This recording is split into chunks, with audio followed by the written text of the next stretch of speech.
Quiero comenzar haciendo un pequeño resumen. La semana anterior estuve hablando acerca de cómo Jesús estaba con la multitud, le enseñó a la multitud y luego de eso, cuando salió, vio dos barcas y a los pescadores que limpiaban sus redes y entró en la de Simón, que es Pedro.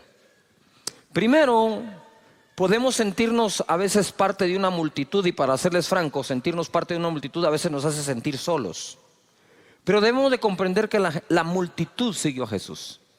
De hecho, en una ocasión orando, el Espíritu de Dios me guió a encerrar en un círculo en los 4 evangelios la cantidad de gente que siguió a Jesús. Dice: toda la ciudad se agolpó, el gentío, multitudes, no poca gente. Y el Señor entonces me mostró eso, porque había una corriente de crítica que decía que las iglesias grandes lo que somos un club social. Para empezar, los clubes sociales nunca tienen mucha gente, son exclusivos. Y casi Dios no hace excepción de personas, ni limita su entrada a nadie, ¿verdad? Entonces es todo lo contrario. Y la palabra nos saca de la confusión que las voces de este mundo nos siembran, ¿verdad? Entonces luego empecé yo a subrayar, dije: wow, la Biblia dice todo lo contrario de lo que me está diciendo toda la gente, incluso algunos hermanoides. ¿Conoce algún hermanoide? Hay hermanoides. Entonces empecé a ver eso. Lo que quiero decir es que Jesús, a pesar de la multitud, se enfocó después de eso en 2 barcas. No en todas las barcas en ese momento, en 2. De las 2 se enfocó en una, la de Simón, y entró. Más adelante la pesca milagrosa, ahí tienen que llamar a la otra barca. Quiere decir que aunque inicialmente entró en una, terminó bendiciendo a todas. Levanta tus manos y di conmigo: yo sé que Dios se enfoca en mí. ¿En quién está enfocado Jesús? ¿En quién? ¿En quién? A las 3 decimos nuestro nombre, ¿les parece? Quiero que grites tu nombre. 1, 2, 3. ¿En quién se enfoca el Señor?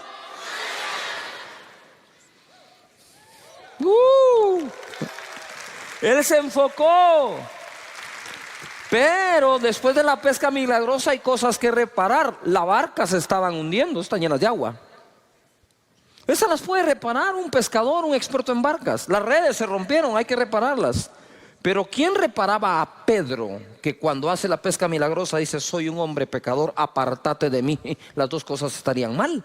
¿O qué lo hizo creer que era pecador? ¿Que no pescó nada la noche anterior? ¿No es cierto que cuando no te va bien en algo empezás a revisar tu vida? ¿En qué pequé? ¿Cuántos lo hacemos? Claro, empezamos a revisar en qué pequé, en qué pecado, qué hice mal. Y tal vez eso surge de algo que llevamos dentro, que todavía no ha sido arreglado. Entonces Jesús se enfoca en las 2 barcas, se enfoca en la de Simón, se enfoca en la pesca que necesitaba para que la economía sanara de Pedro, pero además se enfoca en el pescador. Él está enfocado en ti, por encima de tu empresa, por encima de lo que haces, tu profesión o a lo que te dedicas. Él se enfoca en ti. Amén. Muy bien. Ahora quiero entrar a otra parte que tiene que ver con todo lo de las barcas. Les dije que las barcas normalmente se usaban o para transporte de un punto a otro, o se usaban para conseguir la provisión. La pesca era una de las fuentes de ingresos más importantes en Israel, en el mar de Galilea. Por lo tanto, o salían a buscar una provisión o se salían a transportar. Quiero hablarles hoy algo que sucedió mientras se transportaban. Dice Marcos capítulo 6, verso 45. Enseguida hizo a sus discípulos entrar en la barca e ir delante de él a Betsaida. Él los hizo entrar en la barca. Se meten a la barca, se me van para Betsaida, en la otra ribera. Entre tanto que él despedía a la multitud. Y después que los hubo despedido, se fue al monte a orar. Usted sabe que yo una vez traté de despedir gente en el templo Pinula. La fila para despedirlos salía del templo, se daba la vuelta a todo el templo, pero nadie se quería despedir, todos querían oración. Yo digo: pues sí, suelta, pero ya oré, déjenme darle la mano, darle un abrazo. No, orar. Orar por el papá, por el tío, el hermano, el marido, el exmarido, el suegro, el ex suegro, la mascota, el perro, el gato, todo. Y después que los hubo despedido, se fue al monte a orar. Ojo acá. Esto es muy importante. Esto es más importante de lo que crees. No es solo cuestión de ir y orar, sino es cuestión de ocupar tiempo para bajar las revoluciones, para salir del cansancio. Y nosotros a veces no tomamos tiempo para salir del cansancio. Y hoy les voy a mostrar lo que sucede cuando no hacemos uso de ese tiempo. Dice, y al venir la noche, la barca estaba en medio del mar y él solo en tierra. Los discípulos andaban en un lado, él en otro. Y viéndolos remar con gran fatiga, todo el mundo diga fatiga, porque el viento les era contrario, cerca de la cuarta vigilia de la noche, vino a ellos andando sobre el mar y quería adelantárseles. Viéndole ellos andar sobre el mar, pensaron que era un fantasma y gritaron, otra versión dice, y gritaron de miedo, porque todos le veían y se turbaron. Pero enseguida habló con ellos y le dijo, tened ánimo, yo soy, no temáis, mi presencia siempre está contigo. Eso es lo que les estaba diciendo él. No teman, yo soy, aquí estoy, tranquilos. Y subió a ellos en la barca y se calmó el viento. Y ellos se asombraron en gran manera y se maravillaban, 52 esclavos, porque aún no habían entendido lo de los panes, por cuanto estaban endurecidos sus corazones. ¿Qué es lo que ocurre aquí? Yo quiero que entendamos de dónde viene todo, que no lo leí. Esta es la noche después de un día de trabajo. Él había estado enseñando todo el día en el monte. Y la gente había estado allí y los discípulos le dijeron, despide a la multitud, despide a la gente porque no tienen que comer. ¿Verdad? Y fue donde él dice, ustedes denles de comer. Ellos dijeron, no tenemos sino 200 denarios. ¿Verdad? ¿Y qué es esto para una multitud? Otro dijo, pero que hay un niño con unos panes y unos peces. Digo, tráiganlos. Los bendijo, los repartió y se multiplicaron a todos. Dijo, hagan a recostar a las personas por grupos. A ver, todo el mundo diga, grupos. Más fuerte, grupos. ¿Cómo recostamos a la gente en casa de Dios? ¿En pequeños qué? Señores, esa es una visión del Señor mismo Jesús. Alimentar por grupos. Entonces los tiene a todos allí ahora en grupos. Ellos empiezan a ver el milagro. Tú te imaginas, para la mente de Dios se les multiplica la comida. No paran de darla, de 5 panes y 2 peces. Ahora 5,000 hombres, mujeres y niños comen. Y todo el día enseñó. ¿Cómo estaban al final del día? Cansados, pero Jesús habría de darles una gran lección y le dice, váyanse ustedes del otro lado, al otro lado. Quiero que vayan en el barco al otro lado. Yo los alcanzo después. Cuando él termina de despedir a la multitud, yo no sé qué hora es, pero les tomó la noche entera llegar al otro lado, porque llegó de madrugada donde estaban ellos. Entonces ahora viene él y despide a la multitud y piensa, estoy seguro, debo correr a alcanzar a estos porque ya van a llegar del otro lado. Sin embargo hace una parada y dice, no, voy a subir al monte a orar. Voy a subir al monte a orar. Tengo que reparar mis fuerzas, porque el agotamiento, señores, es un serio peligro para el manejo de nuestros pensamientos, emociones y toma de decisión. Abusamos el día de reposo utilizándolo para lo que Dios nos dejó. Dios te dice 6 días trabaja, 1 no me trabajas. Y Jesús lo aplicó. Si tú quieres seguir los 7 días dándole, dale. Nada más te voy a recomendar que vayas donde los psicólogos a que te den una tu terapia y que te saquen de donde te vas a meter.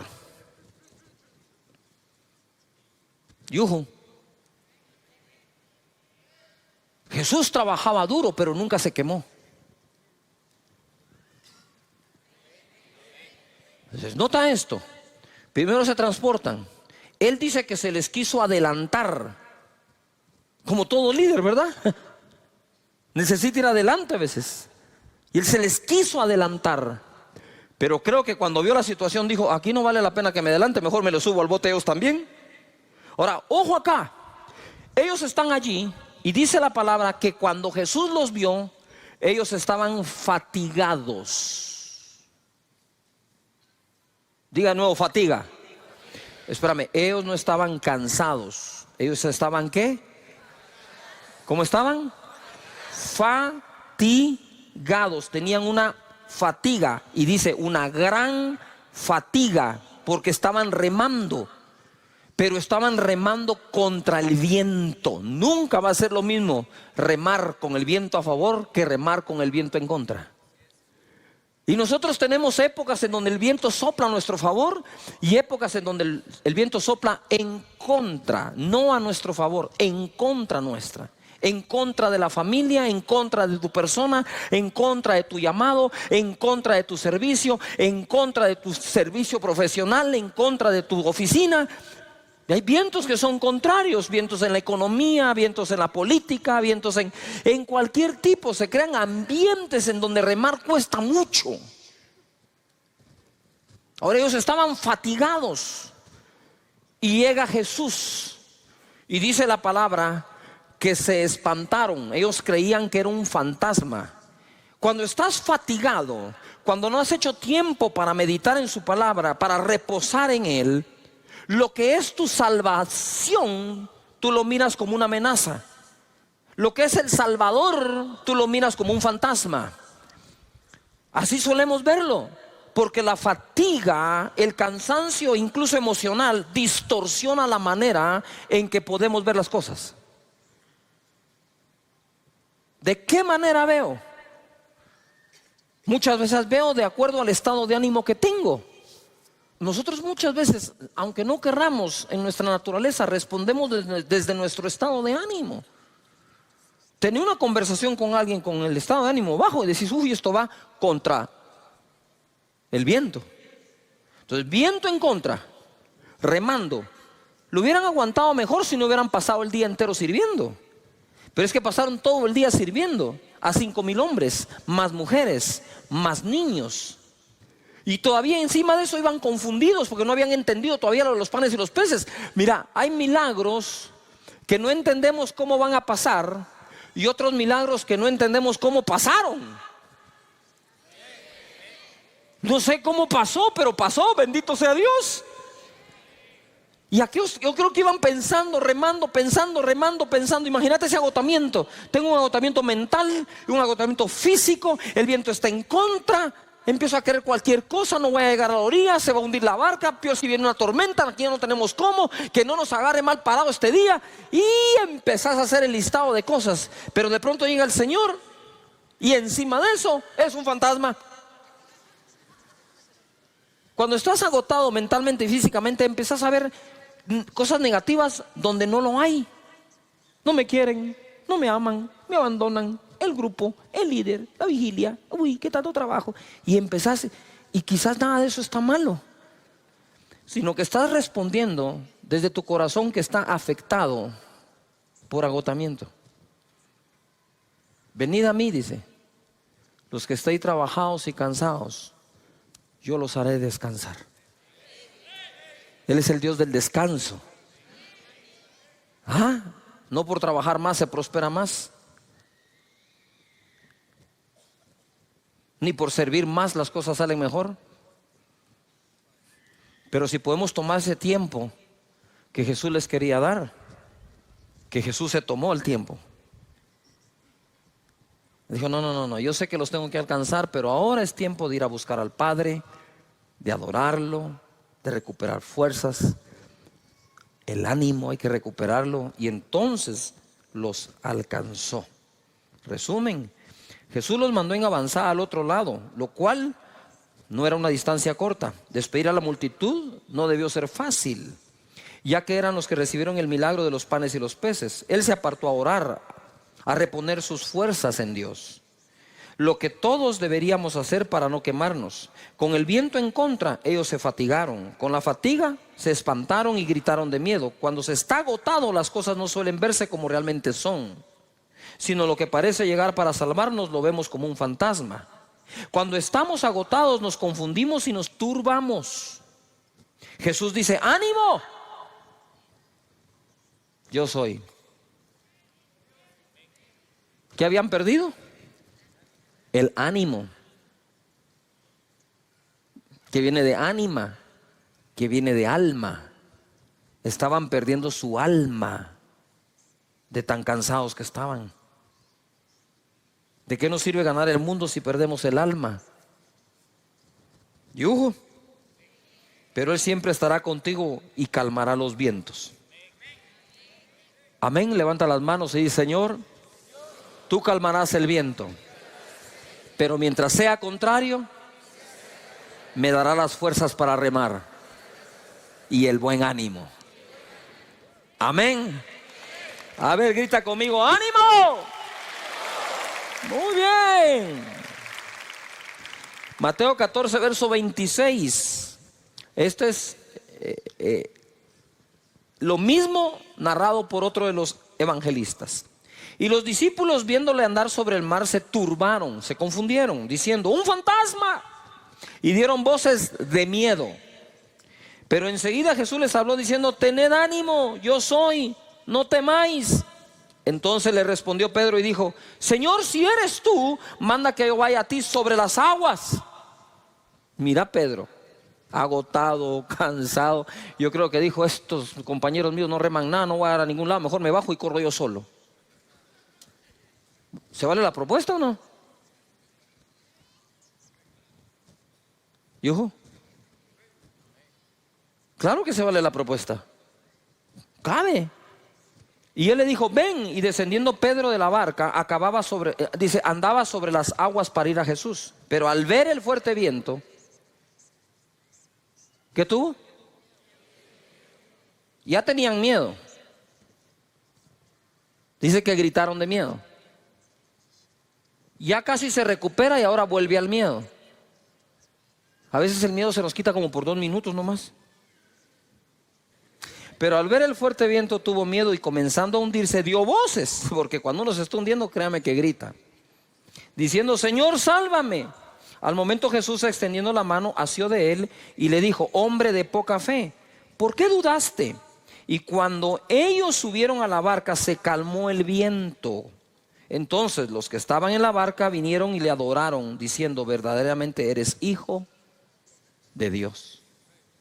¿Ah? Pero no era fantasma, pues. Lo que tú hoy ves como un fantasma, lo que te asusta, es lo mismo que después vas a ver tú, que era el Señor que estaba ahí contigo. No te va a dejar. Ahora nota algo, les hablé del enfoque de la multitud, 2 barcas, de las 2 barcas la de Simón. Pesca milagrosa, reparar la barca, reparar las redes, reparar a Simón. Y Dios te va a reparar. Estoy en modo de reparación, di conmigo, estoy en modo de reparación. Y no es que hayas pecado, simplemente hay que reparar cosas dentro. Y Dios te va a reparar, te va a reconstruir por dentro. ¿Me estoy explicando? Y entonces ojo acá, porque viene acá Pedro y él se enfoca, Jesús se enfoca. Pero ahora Pedro también se había enfocado. ¿Qué hizo Pedro? Pedro viene y se enfocó en Jesús. Es un fantasma. Tengan ánimo, yo soy. Y Pedro le responde: si eres tú, tú dijiste que eres tú, tú dijiste eso, ahora si eres tú, manda que yo vaya sobre las aguas. Ven, le dijo, y le dio una prueba de que era él. O sea, ya estaba comprobado, si es él, hay que cobrar nuevo ánimo, no temer, no temas. Entonces él se baja, empieza a caminar por la fe, ¿verdad? Y cuando empieza a desenfocarse, empieza a ver el fuerte viento, tiene miedo. Y entonces se hunde. Ustedes saben que en casi todos los deportes se habla de la anticipación visual. Anticipación visual es cuando tú anticipas visualmente lo que viene o lo que habrá de venir. Y son diferentes cosas. Por ejemplo, ¿verdad? Cuando un futbolista corre, él debe levantar la cabeza para ver a dónde va el centro. Mira, solo levanta la cabeza. Es impresionante cómo tu cuerpo, tu cerebro, agarra distancia, fuerza, altura, velocidad, efecto.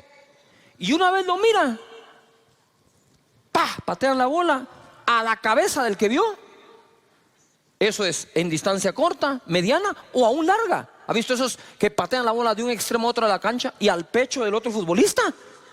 ¿Y cómo así? Porque la anticipación visual prepara todo tu cuerpo para actuar. En el tenis no le puedes quitar la vista a la pelota. Aun cuando pegas aquí, viendo, cuidado, el golf, pegas y tenés que dejar la cabeza ahí porque tenías que tener tu mirada ahí. En el esquí siempre esquías 3, 4 curvas adelante. Normalmente en el esquí no esquías el presente, esquías el futuro. No puedes poner la vista acá. ¿Has visto tú a los equilibristas? Van en el equilibrio, no van viendo la cuerda. Si voltean a ver la cuerda, se caen. Tú no tenés que poner tu mirada donde pones los pies. Tú tenés que llevar los pies a donde pusiste tu mirada.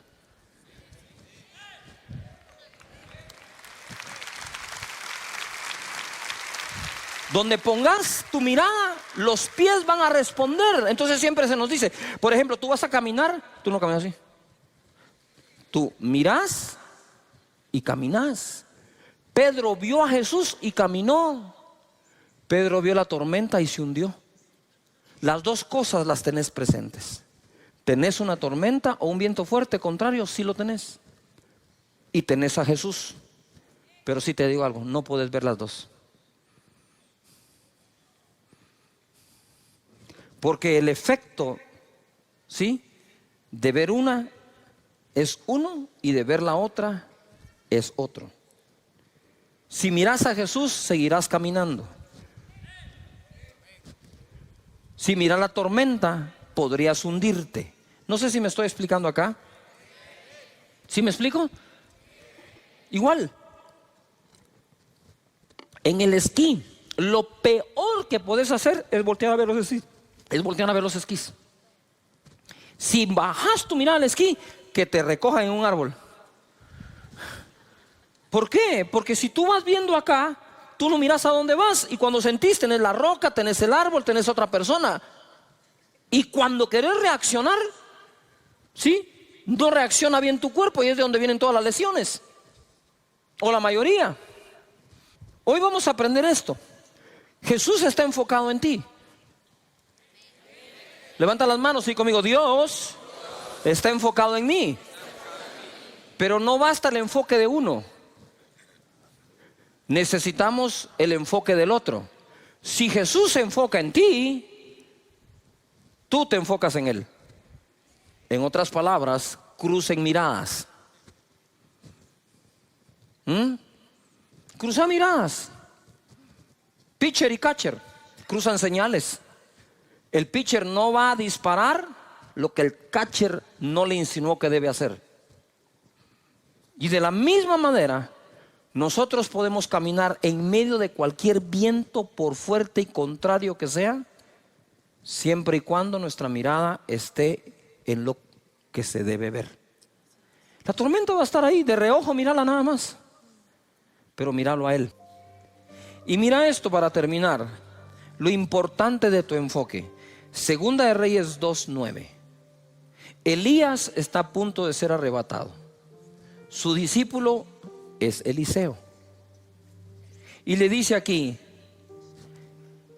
Eliseo a Elías: dame una doble porción de tu espíritu. Porque hay cosas, y pongan atención líderes, que no podés alcanzar con tus talentos naturales, sino lo podrás alcanzar con una porción igual o el doble de aquel que fue tu mentor. Y Elías era el mentor de Eliseo. Y Eliseo le dijo: solo tengo un punto de comparación para pedir algo. Por favor, dame el doble de lo que tú tienes. Y mira lo que le contesta Eliseo a Elías, Eliseo: pide lo que quieras que haga por ti antes que yo sea quitado de ti. Y dijo Eliseo: te ruego que una doble porción de tu espíritu sea sobre mí. Te ruego. Y Elías le va a decir: esto no lo conseguís rogando, esto lo conseguís poniendo atención. Mira lo que le dice. Él le dijo: cosa difícil has pedido. Si me vieres cuando fuere quitado de ti, será hecho así, mas si no, no. Si me vieres cuando fuera apartado de ti, pues eso es re fácil. Mírame, porque está fácil. Pero entonces, ¿por qué dijo que es cosa difícil? Por lo que ocurre después, dice: y aconteció que yendo ellos y hablando, he aquí un carro de fuego, con caballos de fuego, apartó a los dos, se puso en medio, y Elías subió al cielo en un torbellino. Viéndolo Eliseo,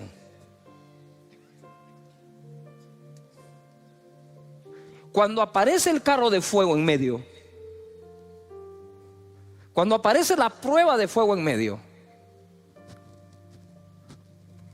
podrías perder tu enfoque.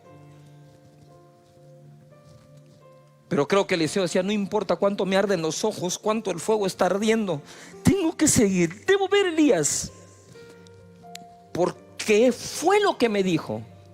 En medio de la tormenta, Pedro tenía que haber dicho: tengo que ver a Jesús. Puesto los ojos en el autor y consumador de la fe.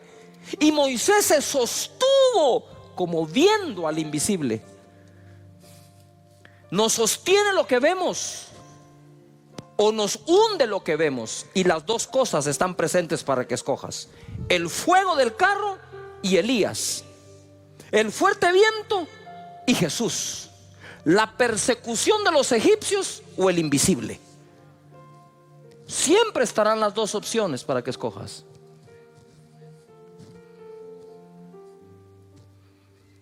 Y dice: y viéndolo Eliseo.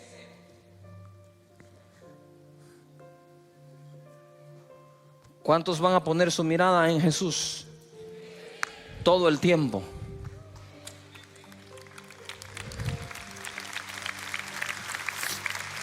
Date cuenta de algo.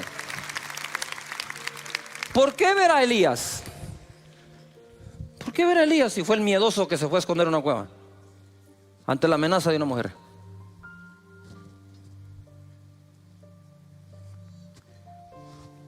Que eso fue lo que el mismo profeta le dijo. Nuestro enfoque es importantísimo. Pero te desenfocas, ¿sí o no?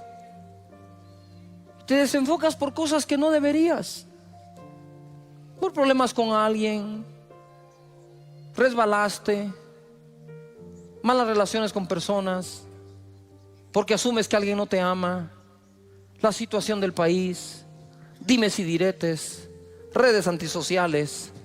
¿Tú sabes cuántas cosas existen para que perdamos el enfoque? Mira, en la barca o fuera de la barca, no apartes tu mirada de Jesús. La presencia siempre irá contigo. Propósito de la serie o temporada es que vivas seguro que Dios no te deja ni te abandona. Aquí establecí un balance yo en una de las enseñanzas. Si Dios prometió no dejarte ni abandonarte, nunca, nunca, nunca, entonces por más que tú te quieras alejar de Él, eso es una falacia. No es verdad. Lo que puedes hacer es dejar de tener la comunión con Él que solías tener, pero alejarte de Él, ¿cómo? Es como tú decir: me voy a alejar de mi piel. ¿Cómo te salís de ahí? No sé si me estoy explicando. Si tú no te puedes alejar de ti mismo, ¿cómo te vas a alejar de Dios? Si uno que en ocasiones se autoabandona no se puede dejar, mucho menos Dios. Por eso cuando Jesús en la cruz del Calvario dijo: Dios mío, ¿por qué me has abandonado?, Fue la primera y única vez que Jesús llamó a su Padre Dios como tal, que le dijo Dios a él, ¿verdad? Muchas veces dijo que él es Dios, su Padre. Pero decirle Dios a papá, cuando nosotros nunca llamamos por nombre a nuestro padre o a nuestros padres, nosotros siempre llamamos a nuestro papá, papá, viejito y todo lo que nosotros solemos hacer. Así que vamos ahora hacia un puerto seguro. Todos queremos zarpar y navegar a un puerto seguro. Pero no, eso no solo es por agua, por aire también. ¿Cuántos vuelos se cancelan? Y tú dices, pero si el clima aquí está bueno, sí, pero el clima está malísimo, ¿dónde vas a ir a aterrizar? El clima tiene que ser bueno donde despegas y donde aterrizas. Y el clima debe ser bueno de donde zarpas y a donde tú llegas a anclar o el destino que estás buscando. En Hechos 27:13 he estado hablando mucho de esta tormenta que sufrió Pablo. Dice en el verso 23: pues anoche se me apareció un ángel enviado por el Dios a quien pertenezco y sirvo, y me dijo: no tengas miedo, Pablo, porque tienes que presentarte ante el emperador romano, y por tu causa va a librar de la muerte a todos los que están contigo en el barco. Por tanto, señores, anímense, porque tengo confianza en Dios y estoy seguro de que las cosas sucederán como el ángel me dijo. Terminamos hablando acerca del propósito. Los vientos eran contrarios, pero al final fueron favorables. Y hay vientos que son contrarios a nuestra vida, que terminan siendo favorables. Son vientos que al final nos favorecen. Lo que pasa es que durante la tormenta no estamos pensando que lo que nos está pasando pueda ser favorable, pero está escrito que todas las cosas ayudan a bien a los que aman a Dios, a los que han sido llamados de acuerdo a su propósito. Quisiera que en voz alta digas propósito. Si Dios tiene un propósito para ti con los planes de bien y no de mal, para hacerte al final el bien que estás esperando, debes de reposar, descansar, confiar plenamente en que hasta los vientos contrarios te llevan al puerto seguro, que es donde Dios te quiere tener, que es lo que Dios quiere hacer. Entonces ahora vemos acá, ellos se tuvieron que dejar llevar porque ya no pudieron, era demasiado el viento, y por más timón que tenían, pues había que agarrar para donde el viento los estaba llevando, ¿no? Aún así, por impetuoso que sea el viento, podés controlarlo con un timón. Todas las grandes naves tienen timón.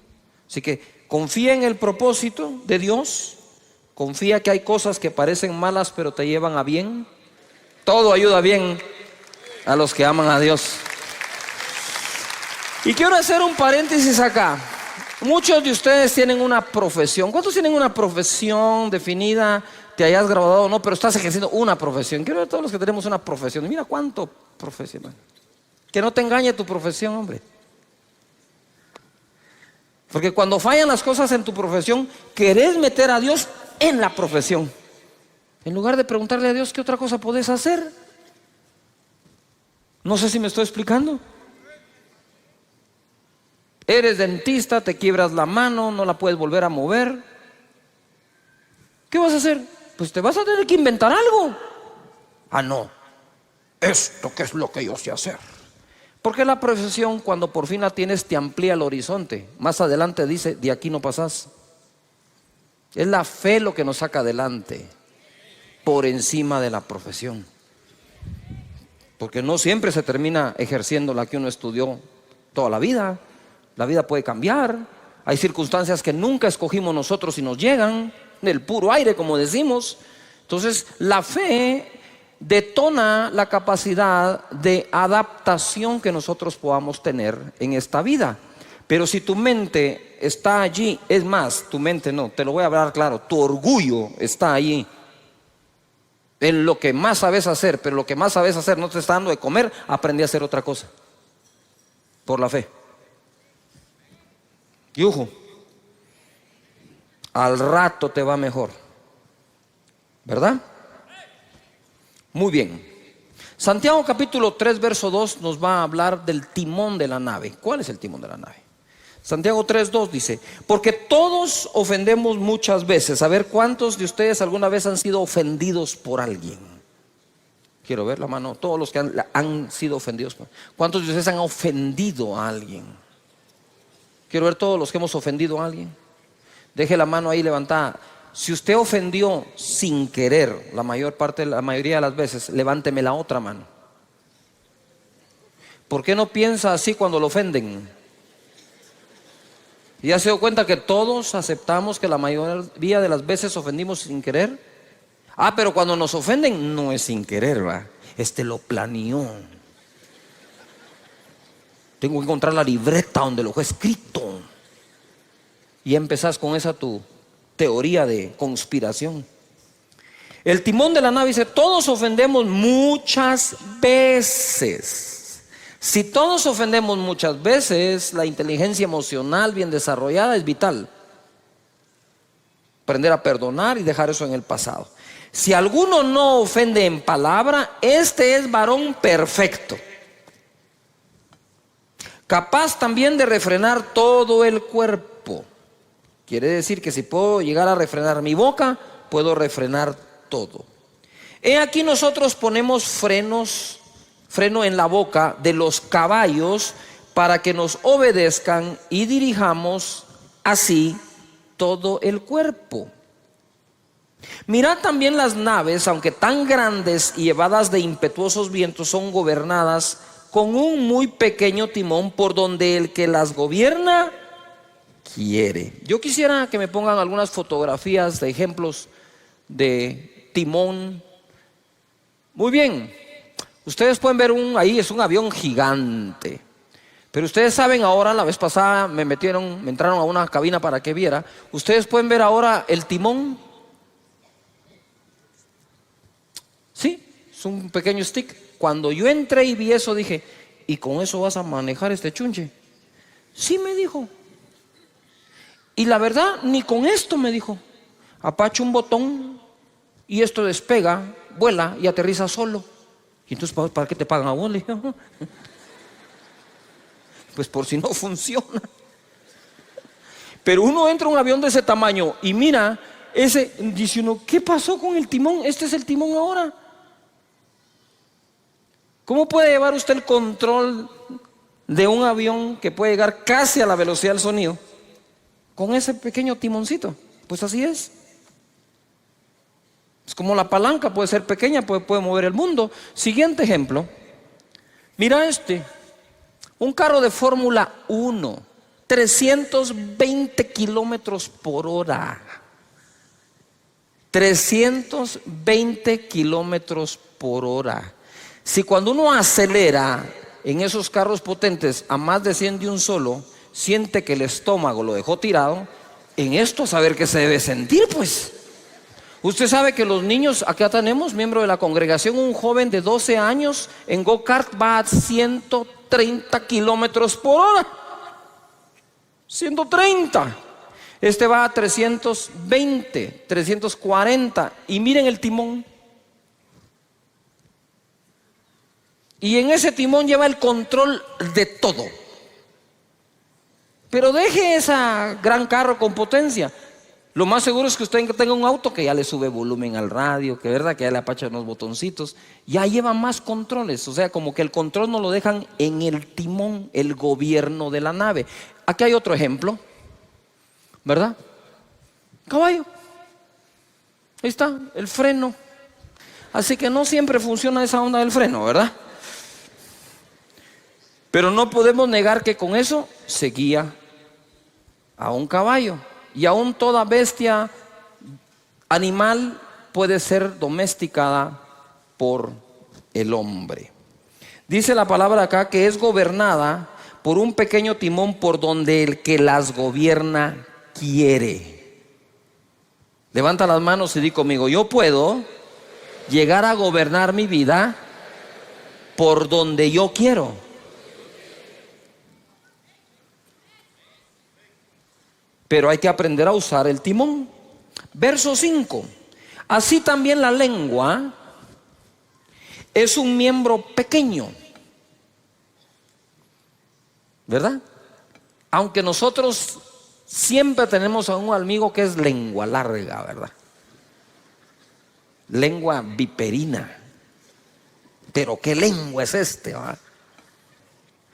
Así también la lengua es un miembro pequeño, pero se jacta de grandes cosas.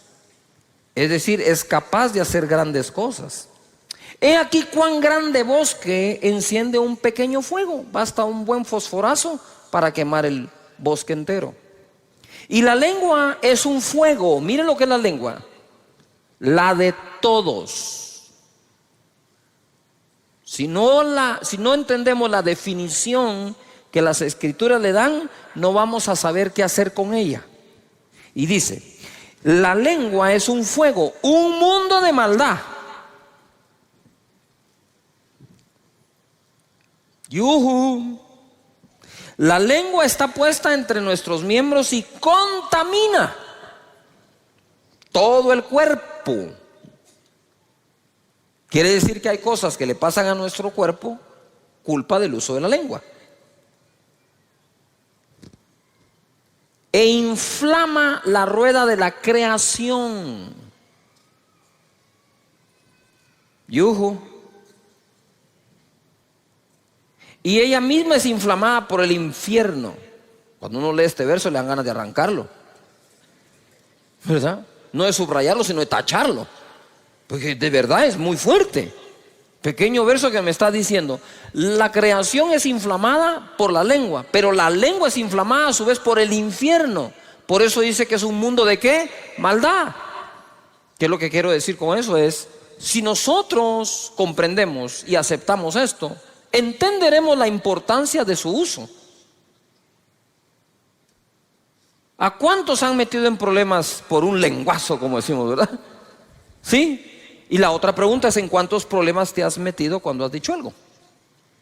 También.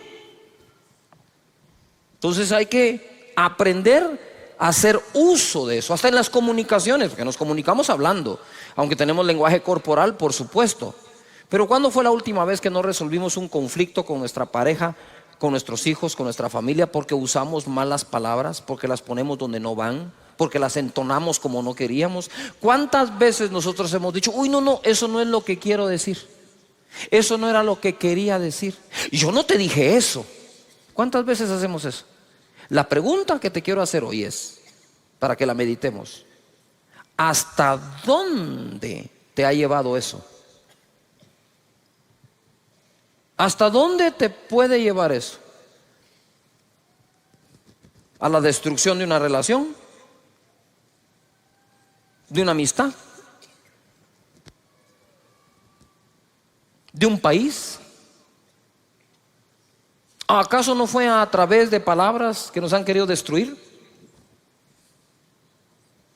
Palabras sacadas de contexto. La lengua, que es un mundo de ¿qué? De maldad. Pero es así.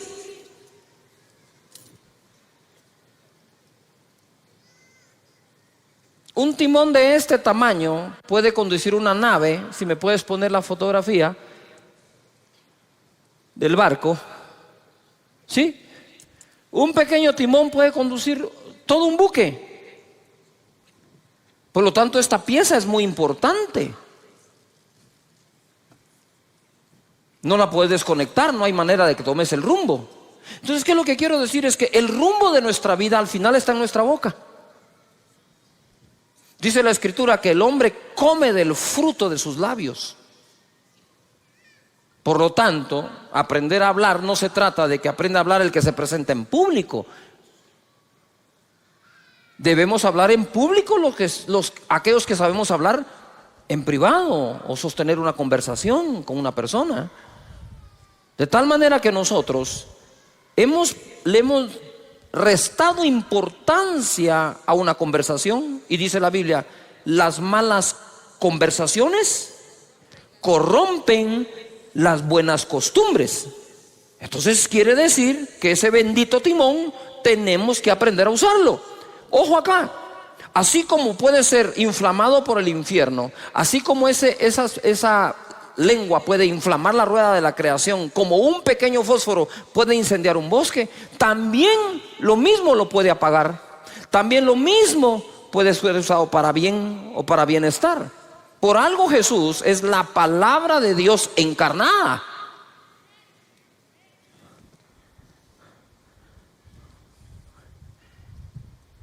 Importante entonces el uso de las palabras y la manera en que nosotros las usamos o hablamos. Verso 7.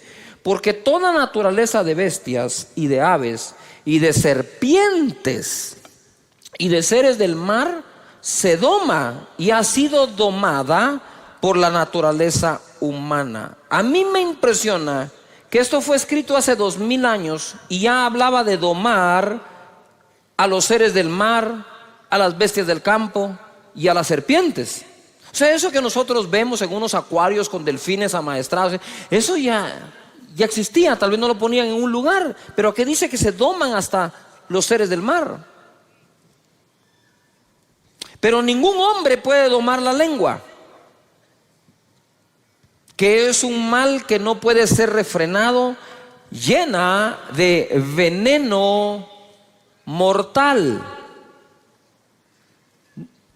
¿Llena de qué? Veneno mortal. Algunos venenos actúan inmediatamente, ¿no? Pero hay otros que quedan ahí y van intoxicándolo a uno hasta que lo destruyen. Piensa, posiblemente algunas de las cosas que llevas dentro, heridas, traumas, tuvieron que ver con una conversación, más que con un hecho. Porque dejó escrito aquí el apóstol Santiago que tiene veneno mortal. Ahora, quiero establecer un balance acá. Dice, todas las bestias, animales, seres, aves, peces, es domado. Pero ningún hombre puede domar la lengua. Pero date cuenta que cuando en el contexto está hablando de domar un ser ajeno a uno. Yo no puedo domar tu lengua. Pero sabemos que sí podemos dominar la propia.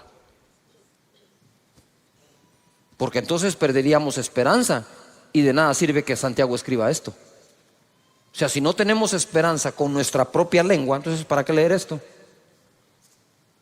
¿Qué sentido tiene? Solo nos está dando la información que estamos amolados y seguiremos igual.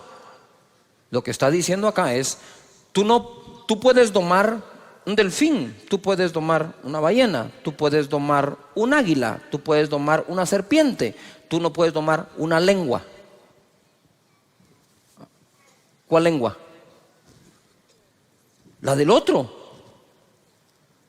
Tú no tienes control sobre las palabras que el otro va a decir, pero tú puedes tener dominio sobre las palabras que tú vas a usar. Jesús lo demostró. Amén. Luego dice acá, con ella, por eso está aquí, con ella bendecimos al Dios y Padre.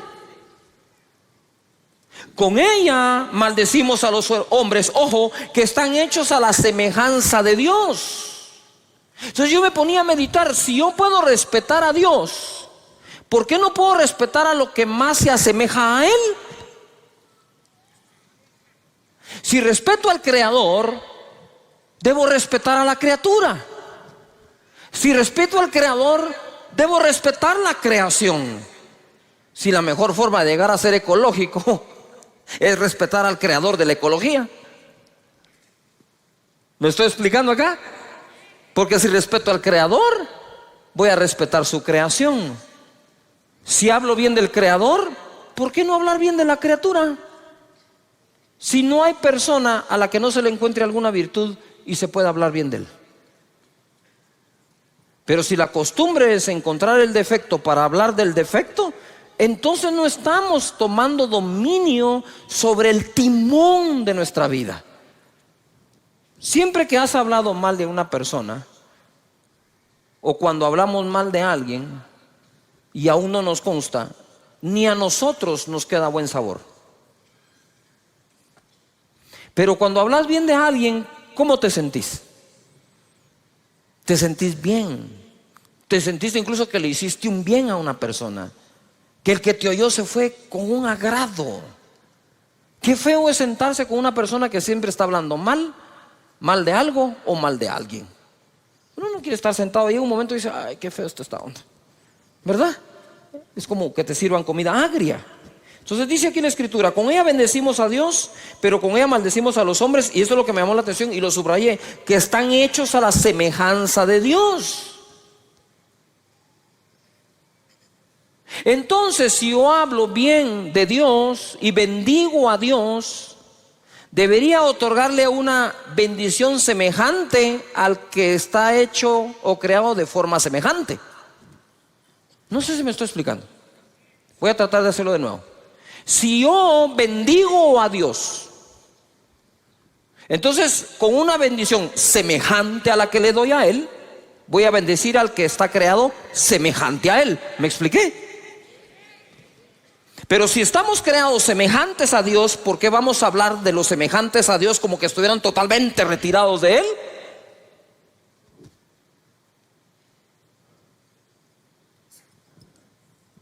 Ok, lo voy a poner de otra forma. Si tú eres como creación lo más semejante a Dios, mi comentario acerca de ti debe ser lo más semejante al comentario que hago de Dios. Lo voy a decir con otras palabras, pues voy a usar las palabras. Si tú estás hecho o creado semejante a Dios, eres lo más semejante a Dios, entonces te voy a bendecir lo más semejante a como a Dios bendigo. Si con la misma boca bendigo a Dios, dice la Biblia, pero con la misma maldices al ser humano que es semejante a Él, eso no tiene congruencia. Es incongruente totalmente. Entonces, si tú eres semejante a Dios, según la Escritura, con la bendición que bendiga a Dios, con una semejante te habré de bendecir a ti, para que guardes semejanza con semejanza. No sé si me estoy explicando. Y no totalmente opuesto. Mucho de lo que le decimos a la gente tiene que ver con lo que creemos de la gente. Importante.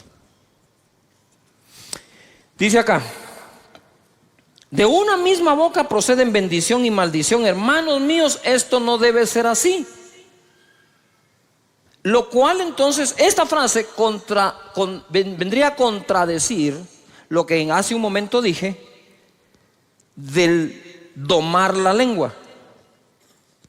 Si dice, de una misma boca sale bendición o maldición, no debe ser así, entonces está hablando al dominio de la propia boca. Y cuando dice que no se puede domar la lengua, está hablando de la lengua del otro. No sé si me estoy explicando. Porque si él dice esto no debe ser así, lo que está diciendo es que de nuestra boca debería salir ¿qué? Bendición. Aunque les voy a poner un caso hoy un poco contradictorio acá, para que sepan el poder que tiene la boca. Amén. Ahora, este contexto que no puede salir bendición y maldición, el contexto donde quedó escrito es no poder bendecir a Dios y maldecir a los hombres. ¡Yujú! ¿Sí? ¿Estamos de acuerdo? Y dice acá, ¿acaso alguna fuente hecha por una misma abertura agua dulce y amarga? Hermanos míos, ¿puede acaso la higuera producir aceitunas o la vid higos? Así también ninguna fuente puede dar agua salada y dulce. Sin embargo, vemos que la dan. La nave tenía su propio timón. Ya contra el viento y el mar violento, los navegantes no pudieron dirigirla, sino quedar a la deriva. Apareció otro timón. Pongan atención, apareció otro timón, el de la palabra que el ángel les llevó. Y Pablo dijo, atracaremos en una isla y nadie perecerá. El timón que llevaba el capitán, llegó un momento que no importaba para dónde giraba, el viento era muy fuerte. Pensaban que iban a morir, pero apareció el verdadero timón de ese momento de la nave, que iba a ser la palabra que salió de la boca de Dios. ¿Me estoy explicando? Deja que la palabra de Dios, sus principios, sus valores y sus promesas te dirijan a un buen puerto y a un puerto seguro. De esa manera, nosotros podemos ver que apareció otro timón. Mateo 12, 33, 37. Para nosotros poder tener un mejor timón, lo debemos de saber conectar. Verso 33. Dice: o haced el árbol bueno y su fruto bueno, o haced el árbol malo y su fruto malo, porque por el fruto se conocerá el árbol. Esta palabra árbol malo en el original significa lo siguiente, pongan atención: corrupto de raíz. No es un árbol de mango que le salieron algunos malos mangos. Es un árbol de mango que todo le salió malo. Entonces el problema ya no fue un mango, el problema es el árbol completo. Entonces cuando habla aquí del árbol malo, no habla de un árbol que pueda tener defectos como tú y yo, habla de un árbol que es malo de raíz. Corrupto de raíz, podrido, malo, de pobre calidad, no apto para ser útil, indigno. Para que nosotros no emitamos juicios que no debemos. Generación de víboras, eso no es para ustedes. ¿Cómo podéis hablar lo bueno siendo malos? Porque de la abundancia del corazón habla la boca. Si la lengua es el timón, ¿a qué está conectado el timón? Al corazón. Si quiero mejorar el timón, pues debo mejorar el corazón. Porque dice después la escritura acá: el hombre bueno del buen tesoro del corazón saca ¿qué? Buenas cosas. Buenas cosas significa distinguido, agradable, excelente, correcto, placentero, saludable, útil, de buena naturaleza. Y el hombre malo del mal tesoro saca malas cosas. Ya dije que es el verbo, que es el calificativo para árbol malo. Ahora escucha el de malas cosas. Significa maldad. Malas cosas. Saca malas cosas, saca maldad. Diabólico, débil, inútil, desagradable, incorrecto, Satanás. O sea que hay gente que el diablo se le sale por la boca.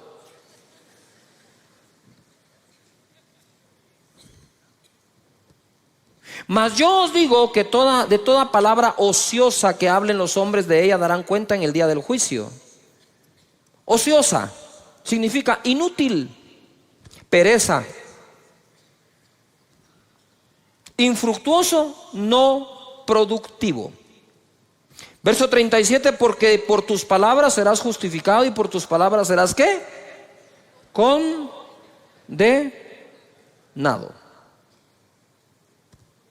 Muy bien.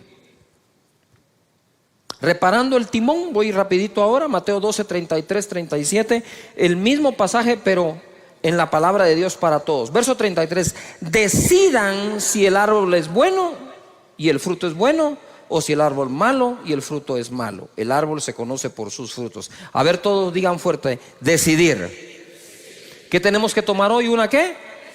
¿Una qué? ¿Una qué? Ahora te quiero preguntar algo. ¿Tienes cosas buenas en tu corazón?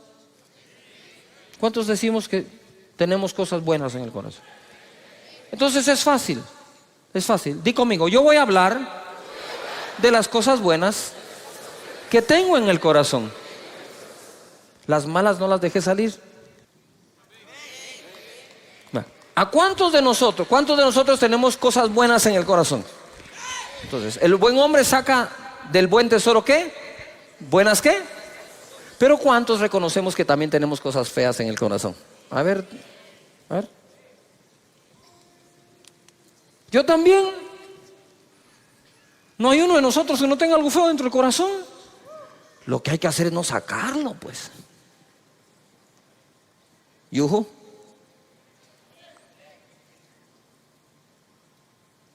Tratarlo, sanarlo.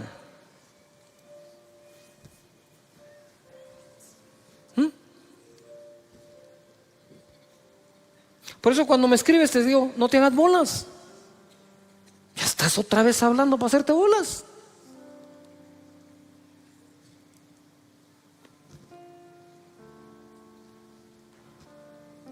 ¿Yuju? Claro que sí. La vez pasé yo jugando con unos amigos, hice un mal tiro y los amigos me decían, decilo, me decían. Saca esa palabrota. No, hombre, ni siquiera la estoy pensando. Pero si le agarra a pensar, lo que hay que hacer es procurar no sacarla.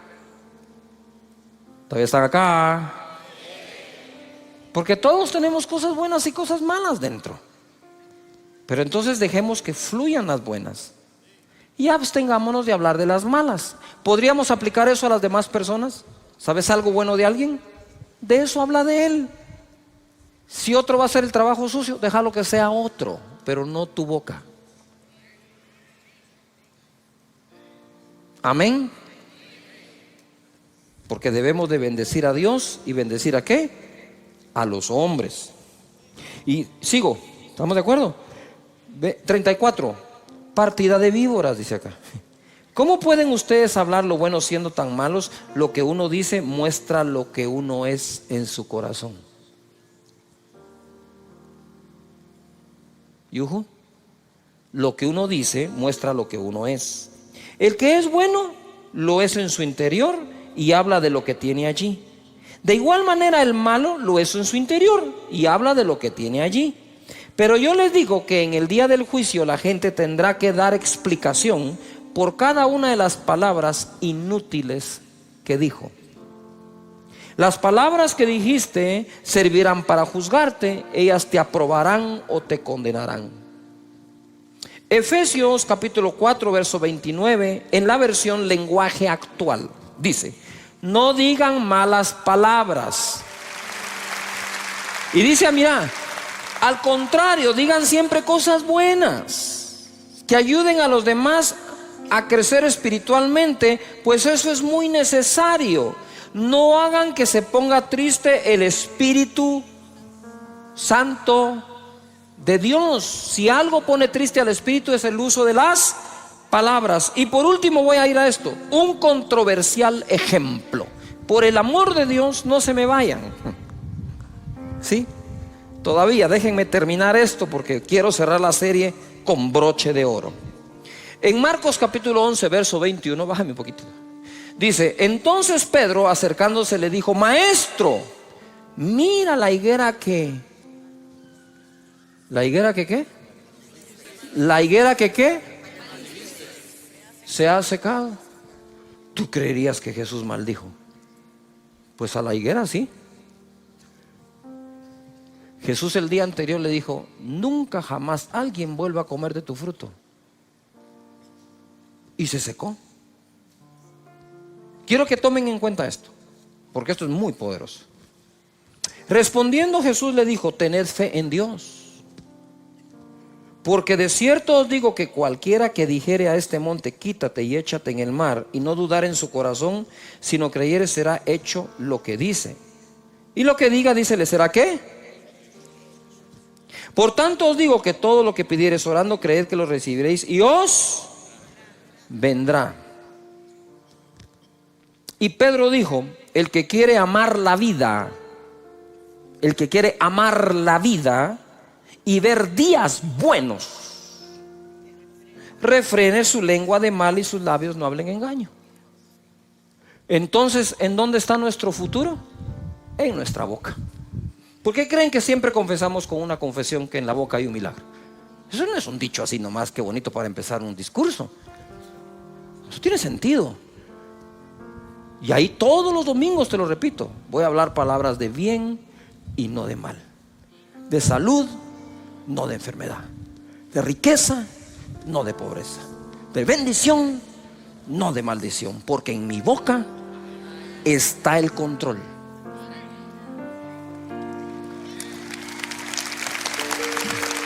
Ahora oí esto.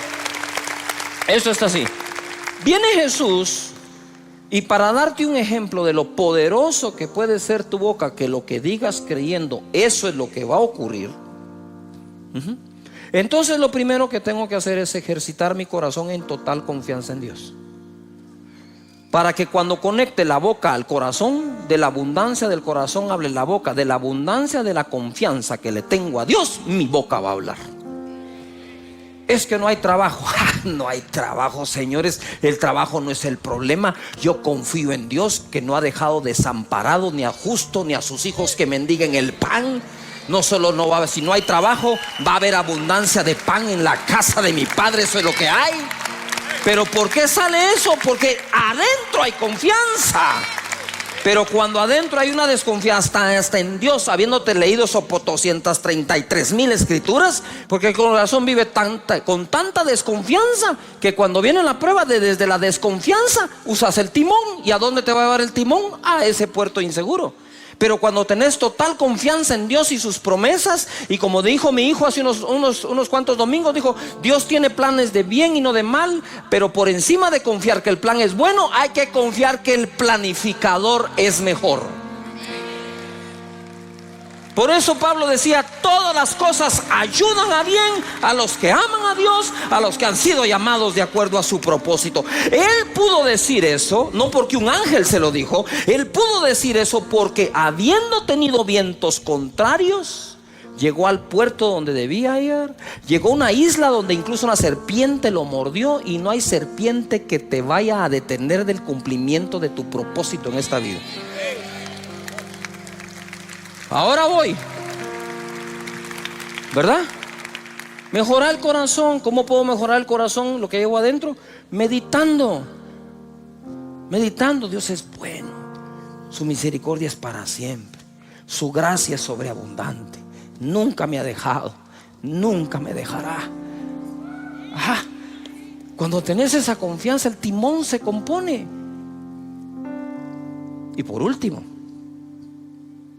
¿por qué puse ahí un ejemplo controversial? Porque para decirte que todo lo que digas creyendo que lo recibiréis vendrá, el ejemplo que puso fue la maldición de una higuera, no la bendición. Él no llegó donde una higuera seca y le dijo: para mañana tendrás fruto, y lo puso por ejemplo. ¿Por qué puso por ejemplo la maldición? Para que cuides tu boca. Porque así como se cumple lo bueno que decís, se puede cumplir lo malo.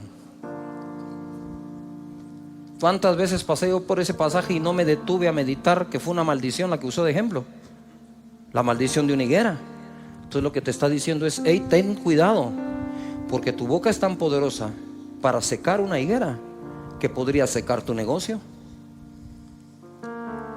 que podría secar tu familia, que podría secar tu grupo, que podría secar tu nación por andar hablando lo que no tenés que hablar. Mejor hacer fructificar tu familia, fructificar tu nación, fructificar tu negocio. Porque al fin y al cabo la Biblia dice que el hombre come del fruto de sus labios.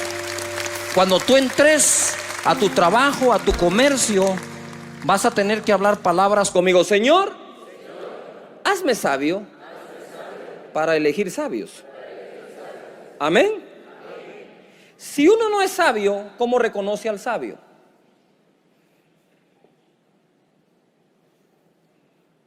Yuhu. Tenemos que ser sabios, porque si somos sabios es porque tenemos sabiduría, y entonces a través de la sabiduría reconoces la sabiduría en otros. Este proceso de elegir gobernantes es importante que nosotros los ciudadanos, crezcamos y maduremos para entonces de forma madura elegir a los gobernantes.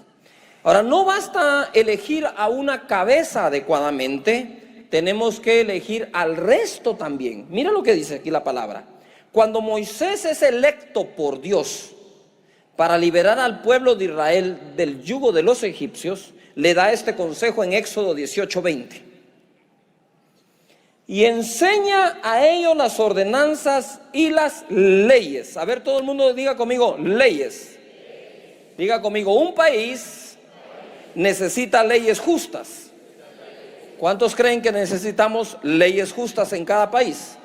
Amén. La Biblia dice: enséñale al pueblo las leyes y ordenanzas y que caminen en el camino correcto.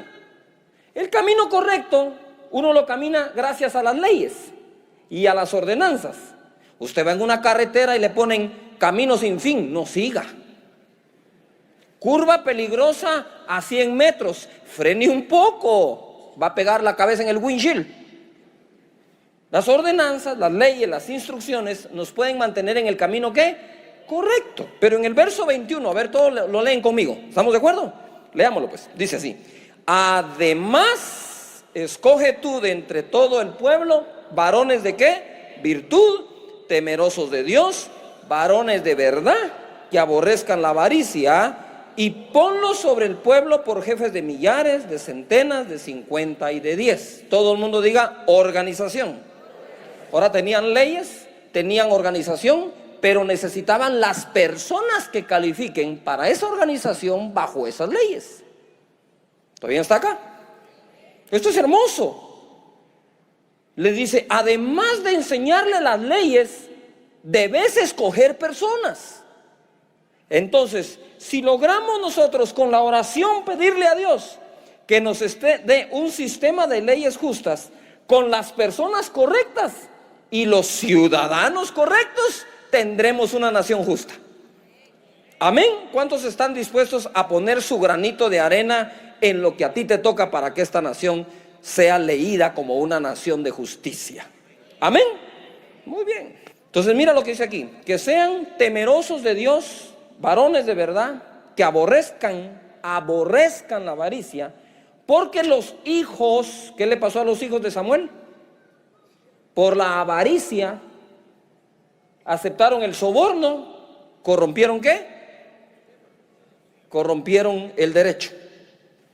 Muy bien. Proverbios 11:14 dice así: donde no hay dirección sabia, todo el mundo diga sabia. No basta dirección, si cualquiera puede dirigir, pero a veces dirigimos sin poner la sabiduría. Dice, donde no hay dirección sabia, ¿caerá quién? El pueblo. No solo caen los gobernantes, hermanos, el pueblo puede caer. Se derrumba una nación. Luego dice, mas en la multitud de ¿qué? Consejeros, ¿hay qué? ¿Hay qué? Muy bien. Entonces cuando uno va a elegir un presidente, debe de procurar a través de lo que se pueda y de quien se pueda averiguar si los consejeros de esas personas realmente son sabios, porque en ese consejo sabio lo que hay es seguridad. Y si queremos una nación con seguridad, lo que necesitamos es una nación sabia, que cuente con buen consejo, oportuno, a tiempo, correcto.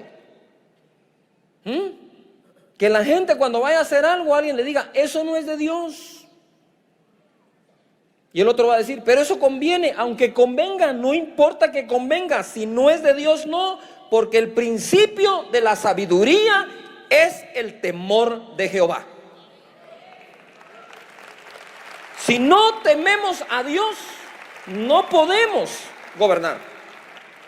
¿Cómo así temer a Dios? Es un respeto a Dios, porque la tierra, la plenitud y todo lo que en ella hay, ¿sí? El propietario es Dios. Si el propietario es Dios, a Dios le vamos a dar ¿qué? Las cuentas.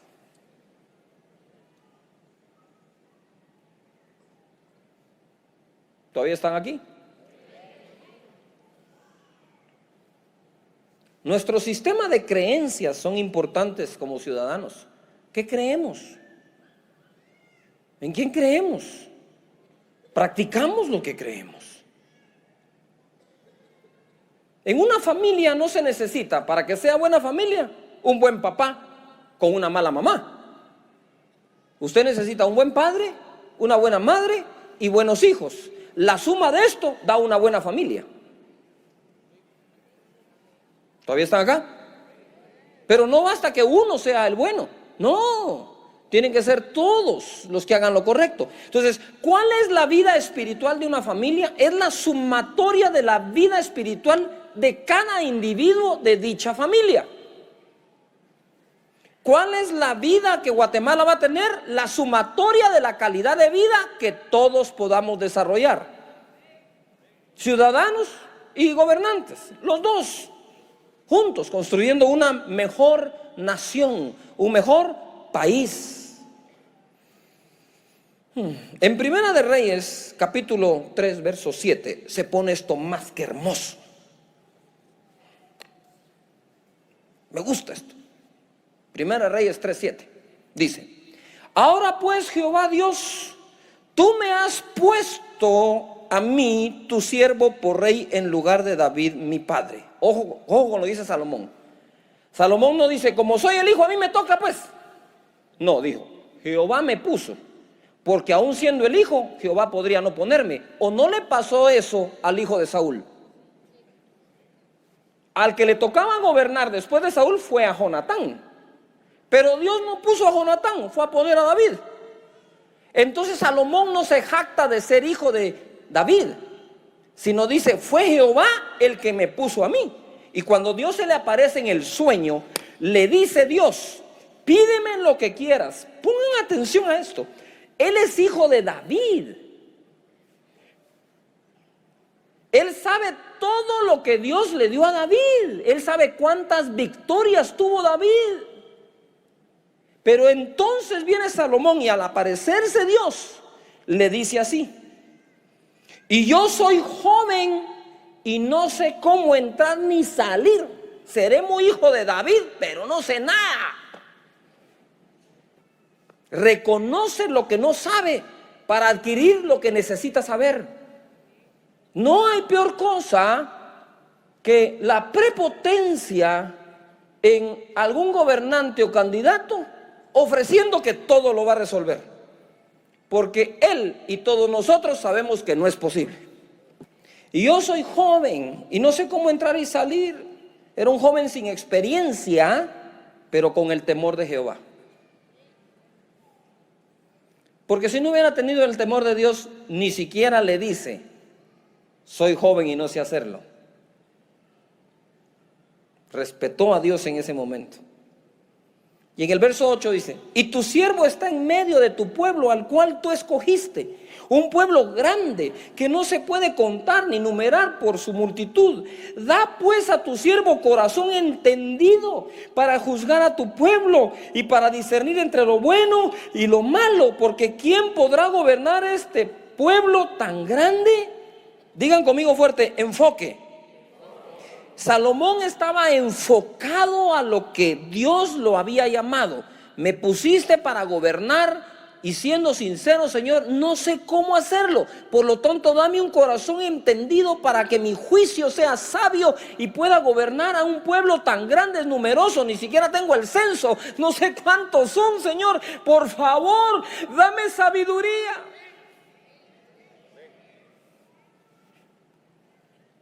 Y agradóle delante del Señor que Salomón pidiese esto, y le dijo Dios, porque has demandado esto y no pediste para ti muchos días, ni pediste para ti riquezas, ni pediste la vida de tus enemigos, sino que demandaste para ti inteligencia para oír juicio.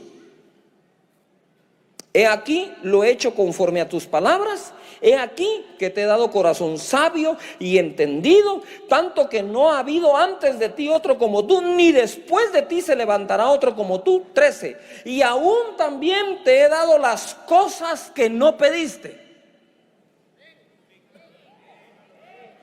riquezas y gloria, de tal manera que entre los reyes ninguno haya como tú en todos tus días.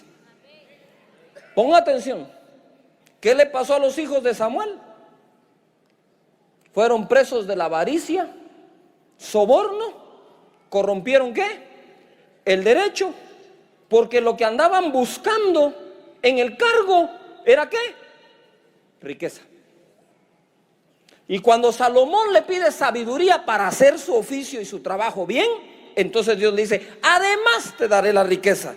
Dios encuentre para este país gente deseosa de gobernar verdaderamente con sabiduría y que no se preocupe de sus riquezas, porque si a Dios obedece, también le dará riquezas. También lo va a bendecir.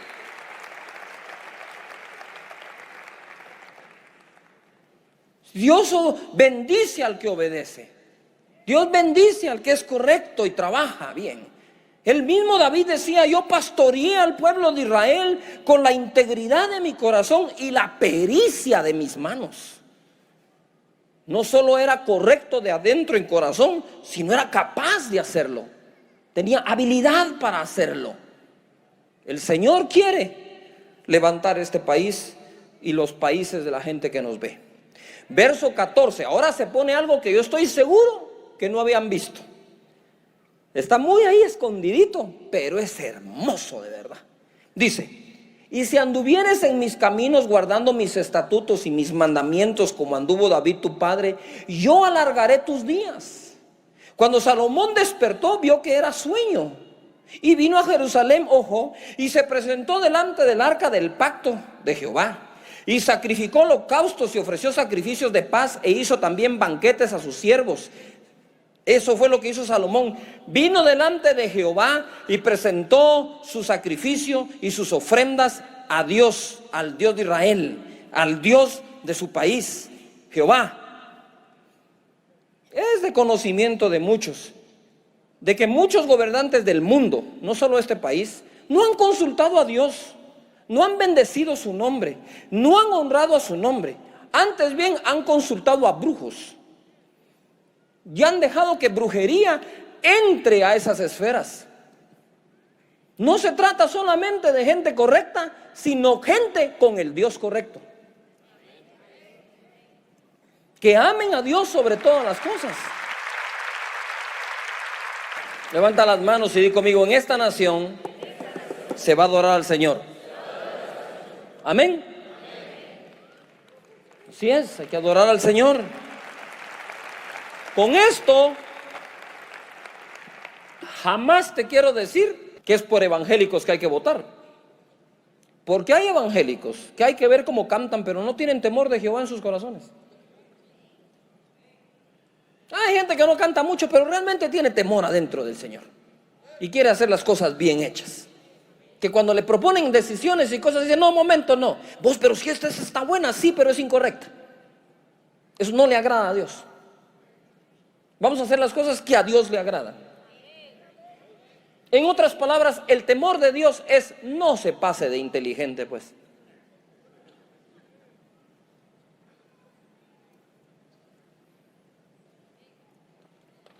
No se requiere ser muy inteligente, pero se requiere respetar a Dios. De Dios es esta tierra. De Dios es.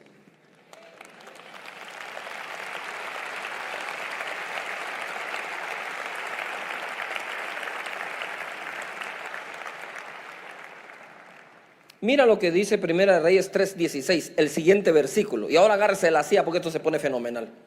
Y dice aquí: en aquel tiempo vinieron al rey 2 mujeres rameras y se presentaron delante de él para que juzgara un caso. ¿Cuál era el caso? Pero pongan atención, el caso era este. Llegan las 2 rameras y una le cuenta la historia. Mira, le dice: yo tuve un bebé, a los pocos días mi compañera tuvo su bebé, y pasado un tiempo una de ellas se durmió sobre su bebé y murió. Entonces ella le dijo: cuando yo vi a mi bebé que estaba muerto y le presté atención, vi que no era el mío. A mí me cambiaron el bebé, ¿verdad? Y la otra dijo: no, no, no, ese es tu bebé, el que está vivo es el mío si estaba en mi cama. Y empezaron a discutir ellas, ¿verdad? ¿De quién era ese bebé? Y viene Salomón, la historia ustedes la conocen, y dice: ¿saben qué? Traigan el bebé y pártanlo a la mitad. Denle la mitad a una y la mitad a la otra. Y entonces la verdadera madre levanta la mano y dice: no, denle el bebé a la otra, pero no lo maten.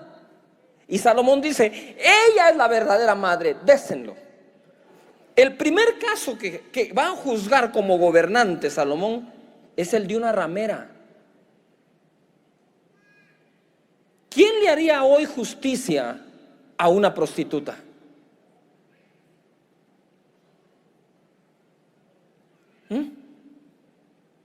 Primera Reyes 3:28. Y todo Israel oyó aquel juicio que había dado el rey y temieron al rey, porque vieron que había en él sabiduría de Dios para juzgar. Diga conmigo fuerte, sabiduría de Dios. O sea, ¿qué era lo que Salomón tenía dentro? ¿Sabiduría de qué? Esa sabiduría de Dios no desechó a la ramera, sino que le dijo: te haré un juicio justo. Ven. Y juzgó Salomón. Que esa sabiduría que Dios le dé a Salomón le sea concedida a todos aquellos que estén en cargos públicos de gobierno, que se lo estén pidiendo con corazón sincero al Señor, y tendremos una mejor nación.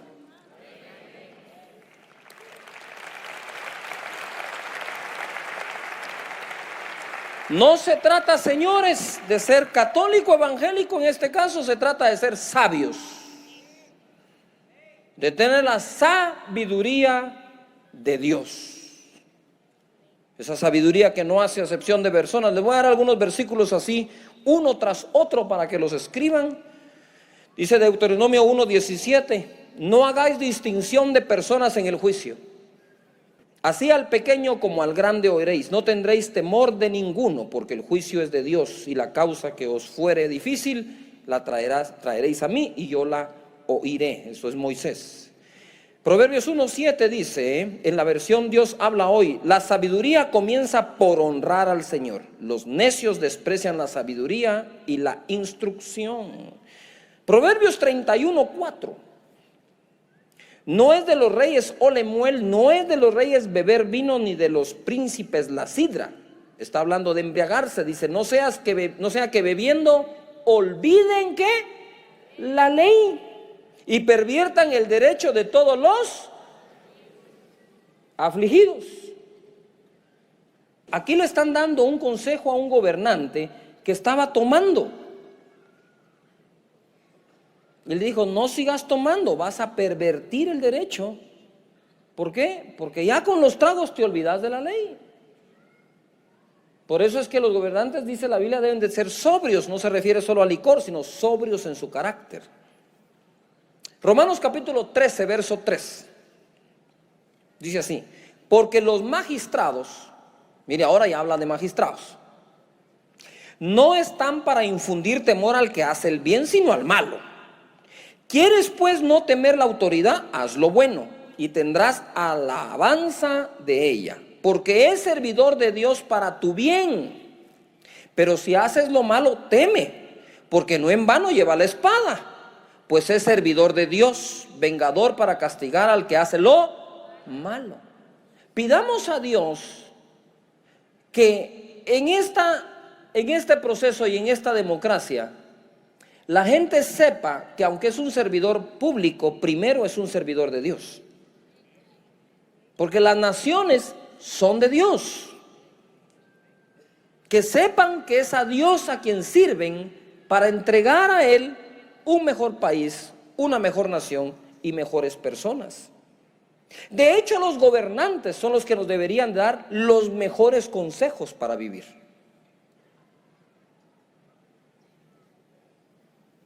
Como era en este tiempo. Dice aquí, verso 5: por lo cual es necesario estarles sujetos, no solamente por razón del castigo, sino también por causa de la conciencia. Pues por esto pagáis también los tributos o impuestos, porque son los servidores de Dios que atienden continuamente a esto mismo. Pagad a todos lo que debéis, al que tributo, tributo, al que impuesto, impuesto, al que respeto, respeto, al que honra, honra. No debáis a nadie nada, sino el amaros los unos a los otros, porque el que ama al prójimo ha cumplido la ley. Entonces, toda ley debe ser escrita para que se cumpla, ¿qué? Mandamiento de Dios: amar al prójimo.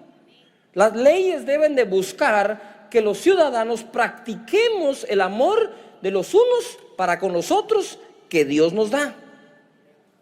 Dice la palabra aquí en Proverbios 14:34: la justicia engrandece a la nación, mas el pecado es afrenta de las naciones. Se lo leo en la versión Dios habla hoy.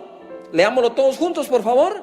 La justicia es el orgullo de una nación, el pecado es su vergüenza. Levanten las manos y digan: Señor, danos una nación donde exista la justicia y eso sea nuestro orgullo. Amén. Muy bien. Eclesiastés capítulo 10 verso 16. Ay de ti, tierra, cuando tu rey es muchacho y tus príncipes banquetean de mañana. Bienaventurada tu tierra cuando tu rey es hijo de nobles y tus príncipes comen a su hora para reponer sus fuerzas y no para beber. Este mismo verso en la versión Dios habla hoy dice: dichoso el país que tiene un rey honorable y en el que los gobernantes comen a la hora de vida para reponer sus fuerzas y no para emborracharse.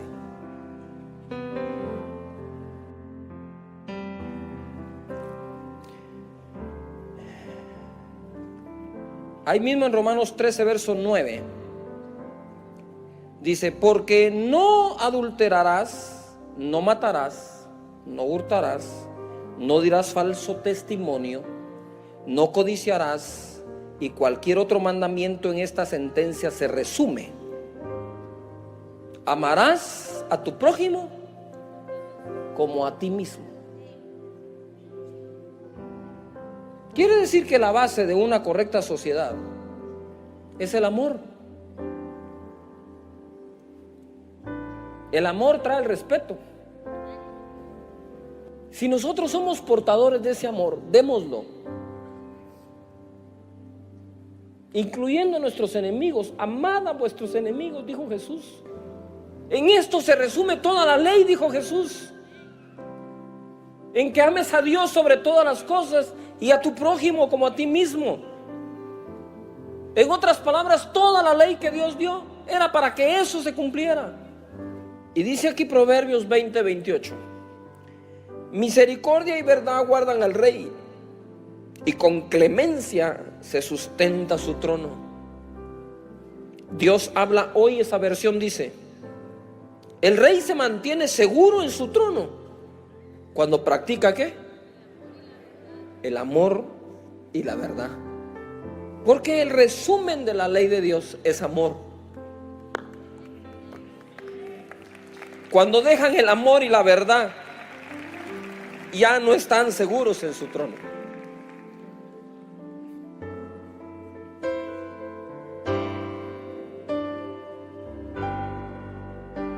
¿Qué tenemos que practicar?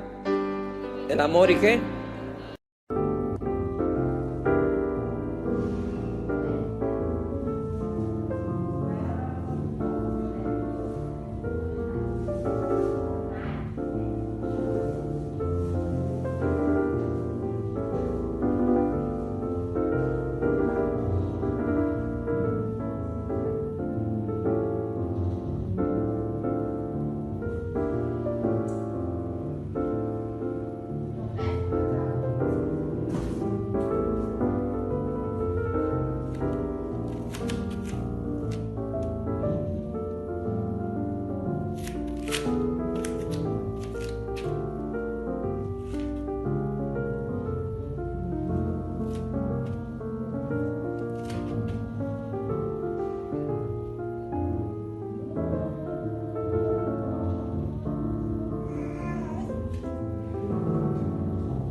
Anh ta cố gắng cho em được mọi thứ, cố gắng ướt át những lời nhớ.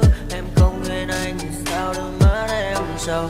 Bây giờ anh đã quên rồi, em đã quên rồi, dòng tin nhắn anh quên rồi. Em đã quên rồi, mình chẳng còn gì nữa rồi, còn gì nữa đâu. Quên rồi, em quên rồi. Giờ chỉ còn là những vấn vương, đưa em mang cho anh bao lần tiền ở gần đường. Giờ chỉ là những cô đơn lang thang một chiều vắng.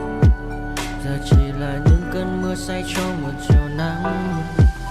Nắng vàng nhẹ rơi trên đôi mắt em, nắng vàng nhẹ bay qua đôi mắt em. Đôi cảm mà im trong cơn gió hay qua, nắng nhẹ nhàng hôn lên đôi mắt em.